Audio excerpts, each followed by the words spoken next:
Steamed salmon in black bean sauce. This is a classic Chinese dish that makes use of our black bean sauce recipe, which is intense, savory, and spicy with mad umami flavors and hints of sweetness.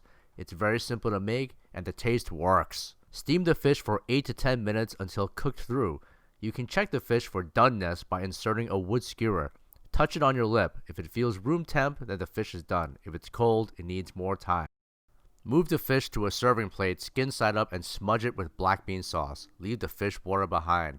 Spoon on lime juice, soy sauce, red vinegar, and sesame oil. Top with ginger slices, chopped scallion, and sliced Korean long fingers. Finally, top with cilantro leaves and press down so they stay in place. Now pour over smoking hot oil, wilting all the aromatics and sizzling the sauce. Top with sliced pickled red peppers of your choice and eat immediately with rice.